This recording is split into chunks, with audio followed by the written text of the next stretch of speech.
Hello students, welcome back to பரிப்புநொழி classes. இன்னைக்கு நம்ம கிளாஸ் எதை பத்தினா 11th ஸ்டாண்டர்ட் மேக்ஸ் எக்ஸசைஸ் 3.2ல இருக்க சம்ஸ் தான் பார்த்துட்டு இருக்கோம்.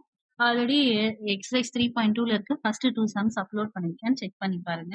ஸோ இப்போ தேர்ட் சம் எப்படின்றத பார்க்கலாம்.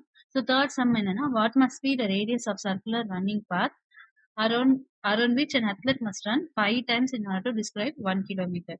இப்போ ஒரு சர்க்குலர் பாத்ல ரன் பண்ணிட்டு இருக்காங்க. இப்போ ரன் பண்ணமேது 5 டைம்ஸ் ரன் பண்றாங்க. இப்போ ஒரு டைம் ஒன் டைம், 2 டைம், 3 டைம்னு 5 டைம் ரன் பண்றாங்க. ஸோ அப்படி பண்ணமேது இந்த சர்க்கிளோட ரேடியஸ் என்னன்னு கேட்கறாங்க. அப்போ ஃபர்ஸ்ட் இங்க சுத்தி வர்றது நம்மளுக்கு வெளியில இருக்க இது எப்பயுமே உள்ள இருக்கிறத பத்தி பேசணும்னா அது ஏரியா, வெளியில இருக்க கவரிங் பத்தி பேசினா அது பெரிமீட்டர்.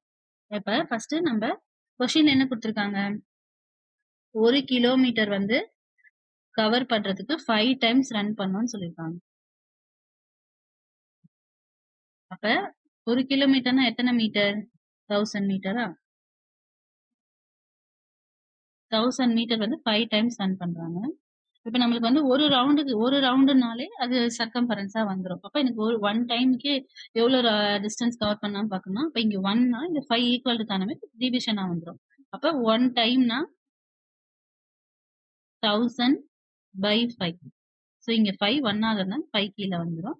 இப்ப 5 1s are 5 2s are 0. அப்ப ஒரு ஒரு ஃபர்ஸ்ட் 1 டைம் ரவுண்ட் போகும்போது எவ்வளவு கிலோமீட்டர் கவர் பண்றாங்க, எவ்வளவு மீட்டர் கவர் பண்றாங்கன்னா 200 மீட்டர். அப்ப இங்க ஒரு டைம் ஒரு ரவுண்டுனால என்ன அர்த்தம், அது circumference.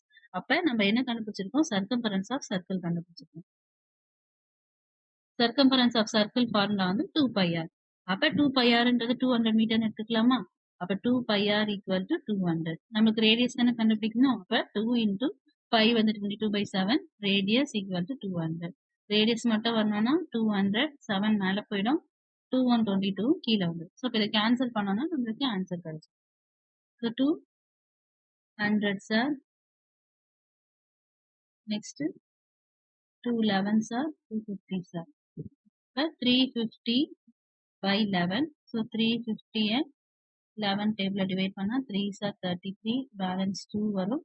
So 1 sir 11, balance 9, point இது 0 போட்டோம்னா 8 சார், இன்னொரு 0 போட்டுதான் வரும். அப்ப ஒரே நிமிஷம், 9 பாயிண்ட் வச்சு ஒரு 0 போட்டோம். 11 8 சார் 88, ஒரு 0வே போகும். 2 இது அப்படியே கண்டினியூ ஆயிட்டே தான் இருக்கும். திரும்பியும் 0 போட்டோம்னா 1 சார் 11, நெக்ஸ்ட் 9, திரும்பியும் 0 போட்டோம்னா 8 சார் 88. இது திரும்பியும் இப்போ 2 வரப்ப இது ரெக்கரிங் ஆயிடுச்சு, ரிப்பீட் ஆயிடுச்சு. ஸோ போய் திரும்பியும் இதே தான் வரும். அப்போ இது என்னன்னு எடுத்துக்கலாம், 31.818. ஸோ 8 வந்ததுனால 5க்கு மேல இருந்தா ரவுண்ட் ஆஃப் பண்ணி எழுதிப்போம். அப்ப 31.82 ஸ்டாப் பண்ணிக்கலாம். யூனிட் வந்து நம்ம மீட்டர் போட்டதுனால மீட்டர். இப்போ ரேடியஸ் வந்து 31.82 மீட்டர். இப்போ 0.5க்கு மேல போனதுனால 8 இங்க 8 இருக்கிறதுனால முன்னாடி இருக்க நம்பர் ரவுண்ட் ஆஃப் பண்ணி 8ன்னு போட்டுருவோம். ஸோ அவ்வளவுதான் இந்த சம். தேங்க்ஸ் ஃபார் வாட்சிங்.